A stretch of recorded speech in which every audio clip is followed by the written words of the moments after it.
All right. Good morning. Good afternoon, everyone. Thank you for joining us for the technical session number 2, Minorities in Engineering Division.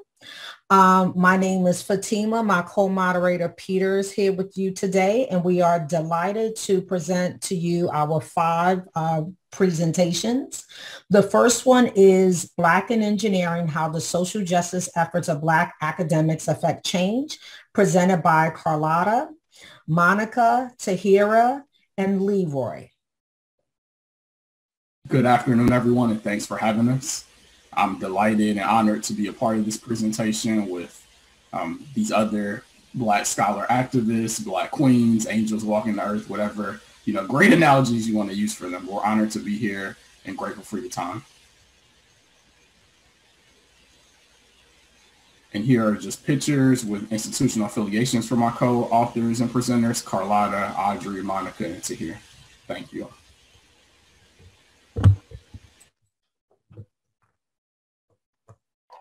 Thank you. And so when it comes to this overall movement, it started out on the left side with Academic Research and Leadership Network. That's a community of Black scholars that connect and do professional development and talk about recruitment efforts, et cetera, but also well known for the Academic Research and Leadership Symposium. However, once we started to work on some of the issues that were motivated from last year, the Black in Engineering Social Justice Committee was formed. And a lot of what you're seeing is driven by the BIE group. And from there, we created this overarching organization to help better structure some of the activities and know what to keep separate from what. And that was established as the Academic Leadership Network, incorporated as of October last year. Next slide, please.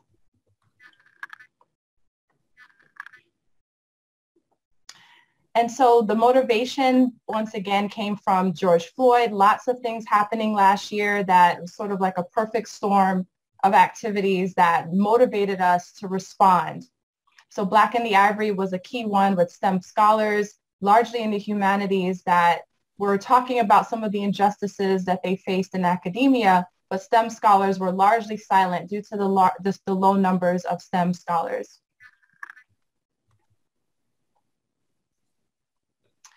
And so the call to action was put together based on the strategic plans from Berkeley, MIT, and some of these scholars that you see represented here. Next. So Black Engineering Faculty Speak was a way for Black faculty to have their voices heard. Sometimes we're pretty isolated at our institutions because there are not a lot of us. So we did some things that you don't typically see engineers do. We went to social media, we amplified ourselves on our Twitter and Instagram accounts, and we created YouTube videos. Our first video was released in July of 2020, and it at the time had about 66,000 views. It is now up to 8,000 views. And it was so successful at us advocating the voices for all of us at all ranks, no matter if you were hyper visible or invisible on your institution, that we now have full video series, including videos such as When Did You Fall in Love with Engineering, To Mast, How to Grow Black Engineers, as well as videos for Black History Month. We are up to 200 subscribers and many more comments and likes.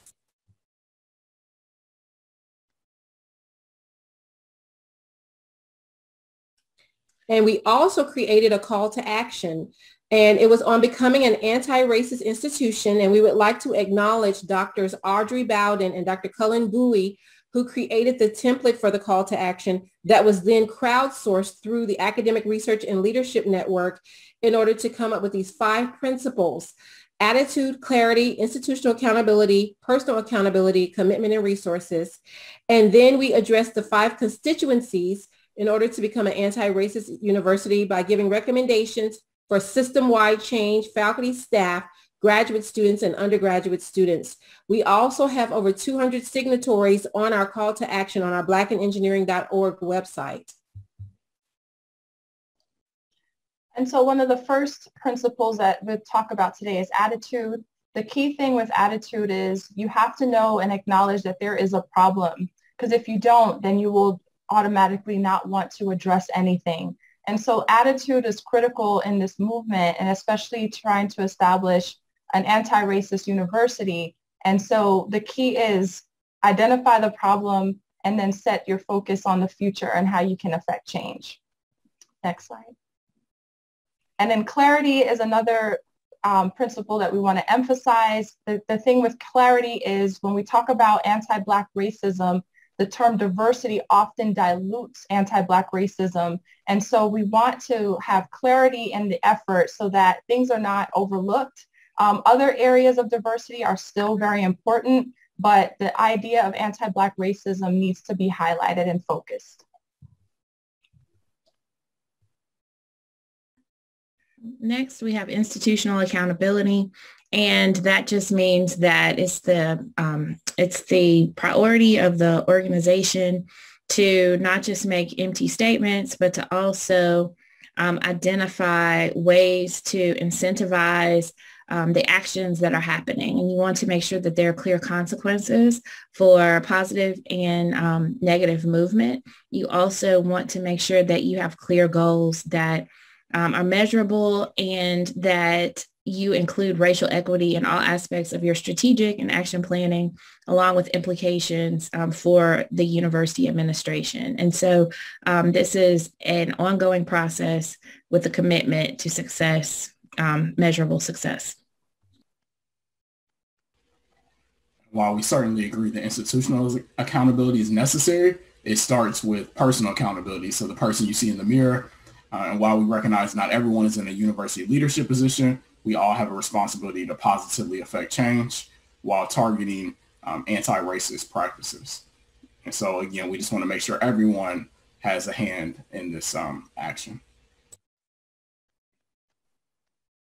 Commitment and resources. It is very important that there is a commitment and resources. We all know that diversity statements don't have much meaning if there's not resources behind them. And a lot of times the commitment has to come top down for the administration. So it's about more than just creating committees. There have to be the funds and resources in place to implement necessary change at the very beginning, because those empty written and spoken statements will be inconsistent with actual practices. So once again, our recommendations on how to become an anti-racist institution has system-wide faculty, staff, graduate students, and undergraduate students, and components include education, training, recruitment, retention, policing, disaggregation of data, examining tokenism, looking for community building, funding, fundraising, accountability, promotion, supporting mental health, admissions, networking, and many more. So there were several levels of action that we looked to. Not only read, share, and amplify, we've had several organizations that have studied our call to action or tried to implement components of it. So things to consider is start at any level and then try to move up to level 5. What can you do now easily? What can you do with some effort? What can you do with some institutional changes? What are you currently doing? How does it align with the call to action? And how will you hold yourselves accountable?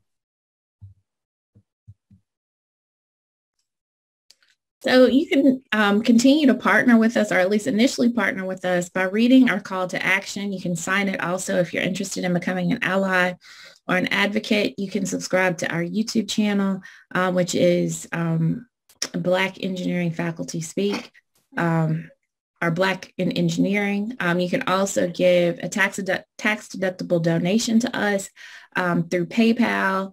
And you'll note that you'll receive a receipt for your donation, and then you can always email us and follow us on Twitter and Instagram at Black in Engineering. And thank you. We're now ready to receive questions. Oh, beautiful timing. Buzzer's just about to go off. You guys have been practicing. We have. Monica, I have a question for you. How can we join our own institutions, organisations with yours to create a larger conglomeration of organisations? So I'm going to let others chime in as well. But I think that we are always looking for partners in terms of like grant opportunities. We're looking with outreach, but as we mentioned earlier, we also want people to look at our call to action and find ways to implement some of these activities on their campuses and then let us know how they are engaging. So it's just really looking at what we've created and then finding ways to include us, in the conversation. And others. Thanks, Monica. Mm-hmm. And Carlotta, I heard you say that you are inclusive in terms of undergraduates, graduates, staff and faculty. And I love that. What immediately struck me that in our organisation on campus, we're focused on faculty and staff. And therefore, we're missing a big piece of the puzzle, aren't we? Yeah. A big one on my campus is we focus a lot on diversifying the student body. And I like to say that students are transient and faculty and staff and administrators are permanent. So students want to see Black and brown administrators at the top too, because they look to that, because that's where they'll aspire to be. So you have to look at all levels to institute change on campus.